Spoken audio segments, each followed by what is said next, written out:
마태복음 21장 18절로 22절 같이 읽겠습니다.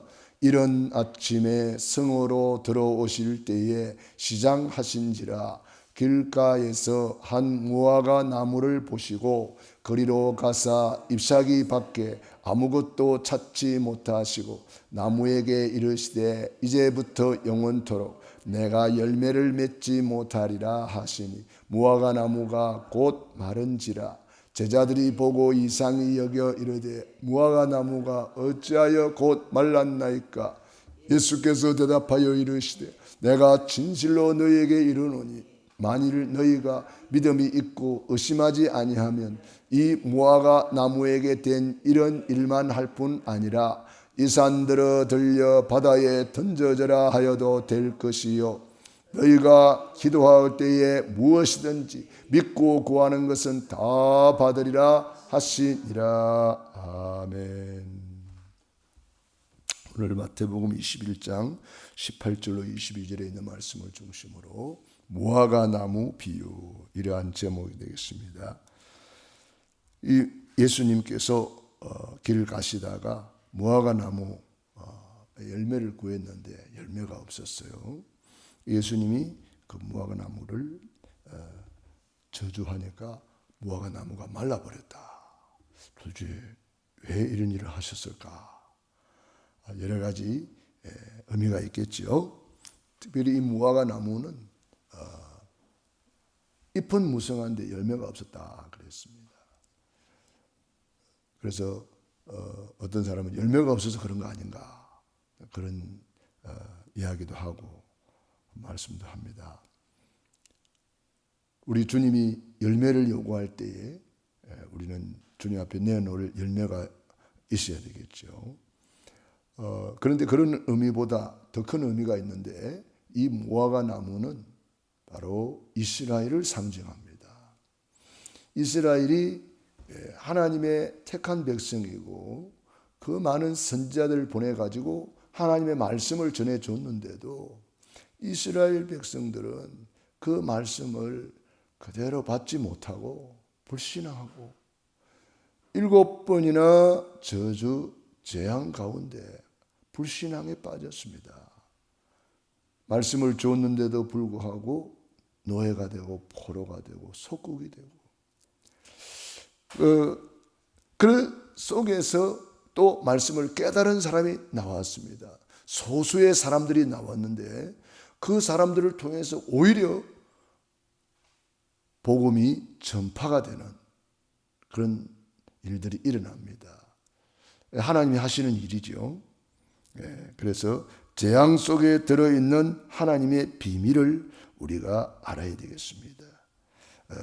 무화과 나무 비유를 통해서 이스라엘이 재앙 속에서도 복음을 깨닫고 누린 사람이 있고 그 좋은 말씀을 받고 그 좋은 기적을 체험하고도 누리지 못한 사람이 있습니다. 우리는 재앙 속에 들어있는 하나님의 비밀을 붙잡고 오늘 나에게 주신 하나님의 말씀을 깨달아야 되겠습니다. 성경 속에 이스라엘에 임한 7 재앙의 이유가 있습니다. 이 이유를 모르면 노예, 포로, 속국으로 살아가는 것입니다. 그러나 그 속에서 이유를 깨달은 사람이 나왔어요. 요셉은 노예로 갔는데 이유를 깨달았어요. 또 다니엘과 제 친구 에스더 포로로 끌려갔지만 이유를 깨달았어요. 그래서 그 나라의 복음이 전거되고 그 나라에 하나님의 나라가 임하는 세계 복음화의 문들을 열게 된 것입니다. 세계사 속의 우상 숭배는 강대국에 보낸 이스라엘과 렘넌트는 하나님의 비밀을 알고 승리했습니다. 우상 숭배하는 강대국을 다 하나님께로 돌아오게 만들었잖아요.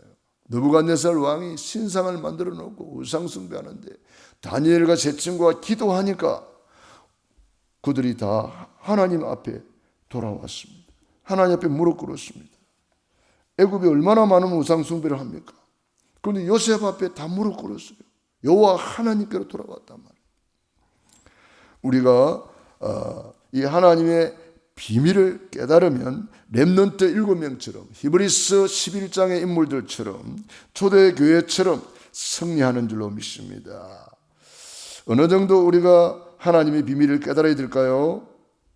산을 들어서 바다로 옮길 만큼 우리에게 이런 확실한 믿음이 있어야 됩니다. 창세전에 영세전에 계획된 이 하나님의 언약은 완전히 성취되게 되어 있기 때문에 십자가에서 다 이루시고 그 말씀은 지금도 살아서 역사하는 말씀이에요. 그러므로 우리가 오늘 말씀을 제대로 붙잡으면 승리하게 되어 있는 거죠. 첫 번째, 이스라엘의 과거 모든 재앙을 통해서 지금까지 비밀이 증거됐다. 그러니까 하나님은 좋은 것만 통해서 역사하는 게 아니에요. 우리가 볼 때 안 좋은 것처럼 보이는데 거기에 더 좋은 게 들어있어요. 안 좋은 사건 같았는데 나중에 알고 보니 그게 더 좋은 일이 돼요. 우선 좋아 보였는데 그게 나중에는 좋은 게 아니고 나쁜 것도 있어요. 그렇기 때문에 눈에 보이는 것 가지고 판단할 이유가 없고요. 그래서 비밀이라고 그랬어요. 렘넌트 7명이 이 비밀을 깨달은 사람이고 히브리서 11장의 인물들이 이 비밀을 깨달았어요. 고난 속에, 사건 속에, 문제 속에 재앙처럼 보이는데 요셉이 노예로 갔다 사람들이 볼 때 얼마나 큰 재앙이겠어요. 억울한 누명 쓰고 감옥에 들어갔다. 그야말로 더 큰 재앙에 빠진 거죠. 그러나 그게 아닙니다. 하나님은 완전히 요셉이를 변화시키고 요셉이를 경제로 훈련시키고 정치를 훈련시켜서 크게 쓰시려고 요셉이를 훈련시켰잖아요. 때가 되니까 왕을 감동시키고 그 애굽 전체에 애굽뿐 아니라 전 세계에 하나님의 살아계심을 증거하게 되었어요. 그러니까 우리에게 오는 어려움은 하나님의 모든 것을 하나님의 비밀로 바꾸려는 것이다. 그러니까 전화위복의 역사를 이루기 위한 하나님의 계획이란 말이에요. 왜? 그렇게 해야 사람들이 믿거든요. 그렇게 해야 사람들이 충격을 받잖아요. 와, 그런 일이 있었냐고. 그래도 안 믿잖아요. 요셉 이야기 우리 한 번, 두 번 듣습니까? 그래도 안 믿으니까. 가장 나이 많은 모세를 통해서 하나님이 하시는 증거를 보여주는 것이고 가장 어린 소년 다윗을 통해서 전 이스라엘 백성들에게 전 세계에 골리앗을 꺾는 것을 보여주면서 하나님이 살아계시다는 것을 증거하기를 원하는 거예요. 그래서 하나님이 약한 자를 들어서 강한 자를 부끄럽게 하시고 없는 자를 들어서 있는 자를 부끄럽게 하시고 천한 자를 들어서 귀한 자를 부끄럽게 하신다 그랬어요. 오늘의 시급한 상황을 통해 통해서 재앙 속에 있다면 그 속에도 하나님의 계획이 들어있는 거예요. 전도 선교 때문에 지구가 돌아가기 때문에 그렇습니다. 그렇기 때문에 이 하나님의 계획을 우리가 잘 깨달아야 됩니다. 만인과 만사와 만물이 전도 때문에 움직이고 있는 거예요. 그렇기 때문에 마태복음 24장 14절 이 천국 복음이 땅끝까지 전파되리니 그제야 끝이 오리라. 지구 돌아가는 이유, 밥 먹는 이유, 잠자는 이유, 돈 버는 이유가 전도, 선교, 세계복음화, 후대복음화, 치유복음화 그 때문에 지구가 돌아가는 거예요. 우리 후대들에게 이 언약을 전달하라고 이런 일 저런 일이 있는 거예요. 요게벳과 아므라함이 그 노예되어 있는 상황에서 모세를 지도자로 세우잖아요. 젖 먹이면서 복음을 전해가지고 모세가 그때 복음 받은 거잖아요. 고난 속에서 문제 속에서 언약을 전달한 거예요. 좋은 환경 속에서 전달한 게 아닙니다. 왕의 명령을 어기고 모세를 키운 거잖아요. 그러니까 모세가 시대적인 인물이 되는 거죠. 우리는 지금 우리에게 있는 이런 일 저런 일, 하나님이 우리에게 주시는 놀라운 사인이 들어 있습니다. 하나님이 이 무화과 나무를, 예수님이 이 무화과 나무를 아무 이유 없이 무화과 철도 아닌데 가서 무화과 나무 열매를 구하고 무화과 나무 열매가 없다고 저주해 버렸다. 이게 하나님이 놀라운 비밀이 들어있는 거예요. 이스라엘이 예수님이 오셨는데도 예수님 알아보지도 못하고 바리새인 서기관 대제사장들이 오히려 예수님을 핍박하고 복음을 안 받았다 이 말이에요. 그럼 너희들은 이렇게 멸망받는 것이다. 주 예수를 믿으라. 그리하면 너와 내 집이 구원을 얻을 것이다 했는데 안 받으면 이미 심판을 받은 것이라 그랬어요. 믿지 않는 사람은 이미 심판을 받았다 그랬습니다. 그러니까 우리는 우리에게 어떤 어려움이 와도 괜찮다. 이사야 43장 18절 21절 너희는 이전 일을 기억하지 마라. 이전 일을 생각하지 마라. 보라 내가 새 일을 행하리라. 우리 주님이 새 일을 행하고 계시는데 근데 사람이 보기에는 그게 새 일이 아닌 것처럼 보입니다. 문제처럼 보입니다. 사건처럼 보입니다. 억울한 일처럼 보입니다. 그때 많은 사람들이 속아버려요. 그래서 우리가 언약을 잡으라는 거잖아요. 그래서 우리가 언약 잡고 기도하라는 거잖아요. 요셉이는 안 속았어요. 하나님이 왜 나를 노예로 보냈지? 하나님이 나를 통해서 새 일을 행하시는구나. 이렇게 깨달은 거예요. 그러니까 승리하는 거잖아요. 그런데 대부분 요셉처럼 되면 어찌 될까요? 원망하고 불평하고 하나님 살아계십니까? 왜 이럽니까? 얼마나 그렇게 하겠어요. 언약 놓치면 그리 되는 거예요. 언약 잡으면 여호수아와 갈렙처럼 저들은 우리의 밥이다 올라가서 차지하자 하지만 언약을 못 붙잡은 10명의 정탐꾼은 뭐라고 그럽니까? 우리는 다 죽었습니다. 큰일 났습니다. 저들은 크고 강대하고요. 우리는 메뚜기 같습니다. 이러잖아요. 언약 잡은 자와 언약 놓친 자의 고백이 다릅니다. 그 사람 말 들어보면은요, 그 사람 속에 무엇이 있는지 다 나오잖아요. 마음에 가득한 것을 입으로 말한다 그러잖아요. 마음에 가득한 것이 입으로 나오는 거예요. 그러니 그들이 어찌 하나님의 오묘한 비밀을 깨달을 수 있겠습니까? 하나님이 적과 꾸려오는 가나안 땅 준다고 아브라함 때부터 이야기하고 모세 때부터 이야기하고 여호수아 갈렙을 통해서 계속 하나님이 말씀하셨는데 하나님의 약속을 안 믿으면 어쩔 수가 없는 거예요. 하나님도 어쩔 수가 없어요. 안 믿으면 하나님도 어쩔 수가 없다니까요. 그리고 이스라엘 백성들이 40년 동안 광야에서 안 할 고생하고 다 장례식하고 여호수아 갈렙과 광야에서 태어난 2세들만 가나안 땅 들어가잖아요.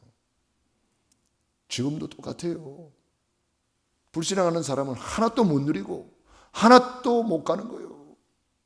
불신앙이 이렇게 무서운 거예요. 우리에게 오는 어떤 어려움은 어려움이 아니다. 그 속에 하나님의 더 좋은 계획이 들어있다. 왜? 예수님은 그리스도 모든 문제 해결하신 분이잖아요. 십자가에서 다 이루어 놨다 그랬잖아요. 주님이 십자가에 돌아가시면서 헛소리하고 가셨겠어요? 정신이 없어서 헛소리하고 가셨습니까? 아니잖아요. 우리 예수님이 십자가에 살을 찢으시고 물과 피를 흘리면서 다 이루었다. 보통 말씀이 아니잖아요. 이 약속을 우리가 붙잡아야지. 마귀가 주는 약속을, 마귀가 주는 이상한 소리를 들으면 되겠어요?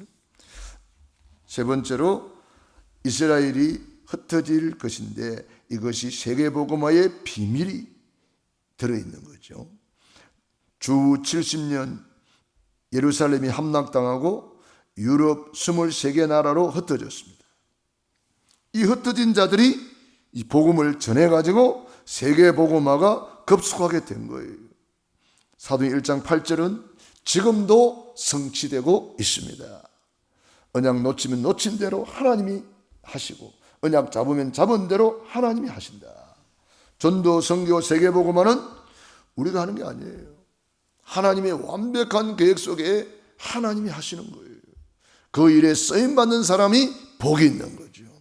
요셉이 쓰임받았고 다윗이 쓰임받았고 사무엘이 쓰임받았고, 에스더가 쓰임받았고, 다니엘과 세 친구가 쓰임받았잖아요. 얼마나 복이 있습니까?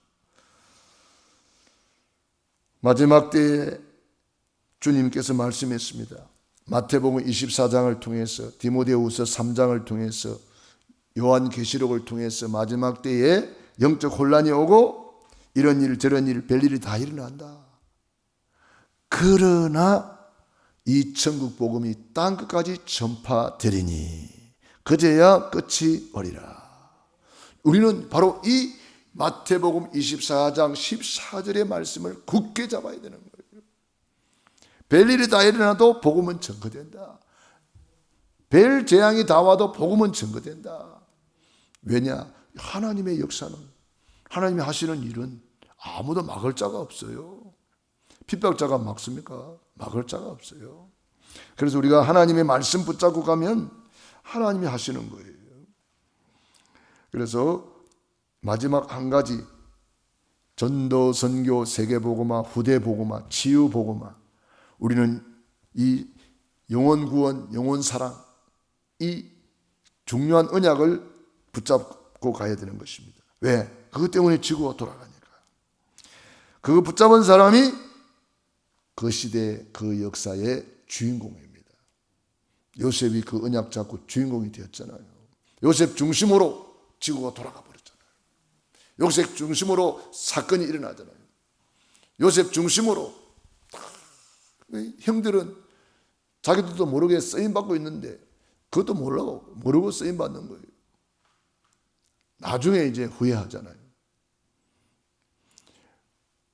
악인은 악한 대로 하나님이 쓰시는 거예요.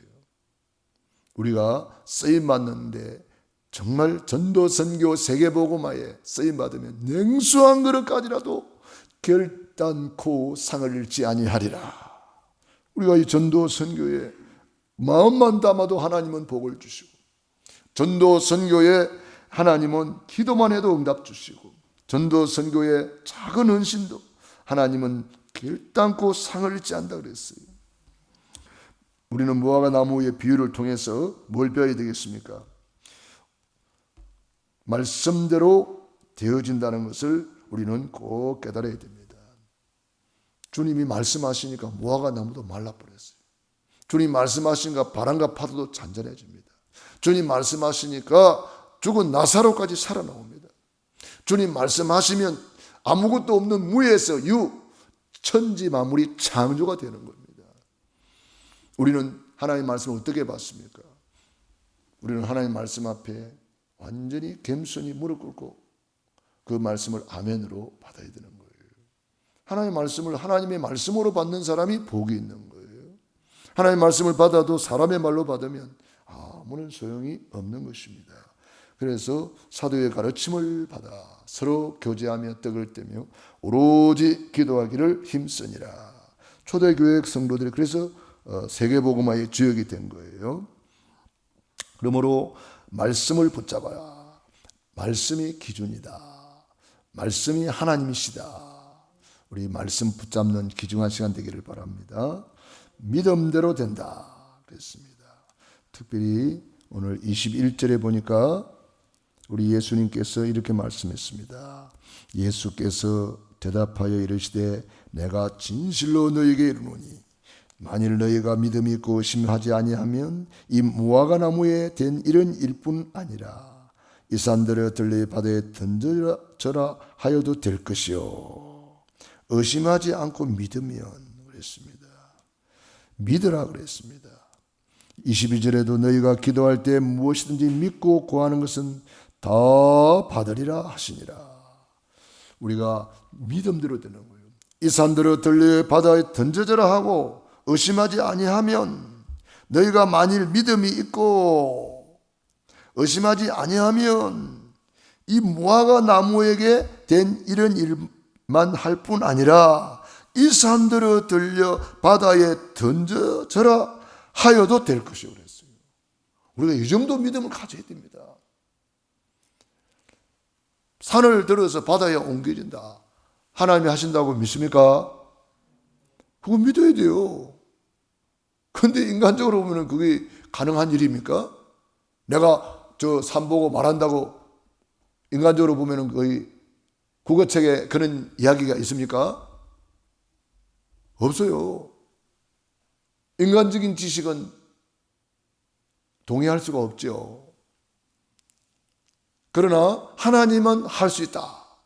우리가 그걸 믿어야 되는 거잖아요. 성경에 보세요. 하나님이 하시는 일들이 가득 기록되어 있습니다. 홍해바다가 갈라지고 여리고가 무너지고 죽은 사람이 살아나고 요셉이 노예로 갔는데 애굽을 복음하고 세계를 복음했다. 그게 다 산을 옮기는 것보다 더 큰 역사가 나요. 하나님이 저와 여러분을 통해서 전도 선교 때문에 산도 옮길 수가 있고 중국에 그런 이야기가 있잖아요. 우공이산이라고. 한 사람이 그 산을 옮기려고 시작을 했는데 진짜 산이 없어져 버렸다 그러잖아요.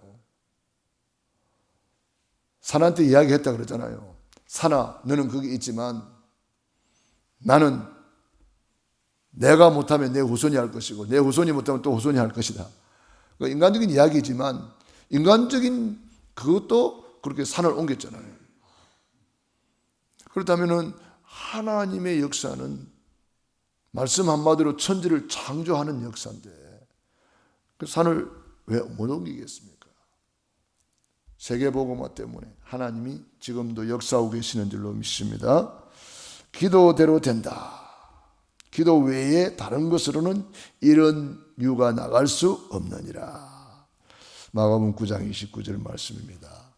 믿고 구한 것은 받은 줄로 믿으라 그랬습니다. 믿음은 바라는 것들의 실상이야 그랬습니다. 우리는 오직 믿음으로 나아가는 겁니다. 뭘 믿어요? 말씀을 믿는 거예요. 뭘 믿어요? 기도 응답을 믿는 거예요. 말씀은 반드시 성취되고 기도는 반드시 응답된다. 전도, 선교, 세계복음화는 반드시 되어진다. 그거 믿고 가는 거예요. 오늘도 하나님은 말씀으로 우리를 축복하시고 말씀으로 우리를 인도하신다. 그거 믿고 가는 거예요. 결론입니다. 복음 가진 자의 모든 재앙 문제는 하나님의 비밀이 들어있다. 절대 속지 말라. 복음을 가지고 있는데 왜 요셉이 노예로 갑니까? 복음 가지고 있는데 왜 억울한 누명을 쓰고 감옥 갑니까? 그 속에 놀라운 하나님의 비밀이 들어있었어요. 그걸 보는 사람은 어떤 상황 속에서도 낙심하지 않겠죠. 그걸 못 보니까 원망하고 불평하고 불신앙하겠죠. 요셉이는 아마 그걸 알았나 봐요. 그러니 요셉이 고민했더라 그런 구절이 없어요. 요셉이 원망했더라 그런 구절이 없잖아요. 여호와께서 요셉과 함께 하심으로 형통한 자가 되었더라. 너와 같이 하나님의 영에 감동된 사람을 우리가 어찌 만날 수 있겠느냐. 불신자가 요셉을 보고 한 말이에요. 그러므로 우리는 어떤 상황에서도 속지 말아라. 언약 붙잡고 우리가 할 일은 임마누엘 누리는 거예요. 주님이 십자가에서 다 이뤄놓은 거 믿고 누리는 거예요. 어떤 상황 속에서도 어떤 문제 속에서도 다윗이 왕따를 당하고 사울 왕의 시기 질투로 죽을 고비를 여러 번 넘겼지만 다윗은 뭐라고 고백했습니까? 사울 왕을 원망하지 않았어요. 불평하지도 않았어요. 여호와는 나의 목자시니 내게 부족함이 없으리로다. 그가 나를 푸른 초장에 누이시며 실만한 물가로 인도하시는도다. 내가 비록 사망의 엄침한 골짜기로 다닐지라도 도망 다녔잖아요. 쫓겨 다녔잖아요. 그럴지라도 해를 두려워하지 않는다. 왜? 주께서 나와 함께 하시기 때문이다. 이 확신을 가지고 다윗은 여호와는 나의 반석이요 여호와는 나의 요새시요 여호와를 하나님을 바라보는 거예요. 나의 힘이 되신 여호와여 내가 주를 사랑하나이다. 가장 어려울 때 이런 고백을 하게 된 거예요. 다니엘과 세 친구 마찬가지입니다. 에스더 마찬가지입니다. 노예로 가고 포로로 끌려가고 고난 속에 있는 것처럼 보였지만은 그 문제 사건이 전부 다 길이 되었어요. 다니엘 보세요. 사자굴 속에 들어갔다가 나오니까 왕이 무릎 꿇어버리잖아요. 새 친구 불 속에 들어갔다가 나오니까 왕이 하나님을 찬양하잖아요. 우리는 오늘도 언약을 제대로 붙잡고 승리하기 바랍니다. 기도하겠습니다. 하나님 우리 아버지 은혜와 사랑을 감사합니다. 무화과 나무의 비유를 통해서 하나님이 우리에게 주시는 중요한 메시지를 깨닫게 하여 주시옵소서. 예수님 이름으로 기도하옵나이다. 아멘.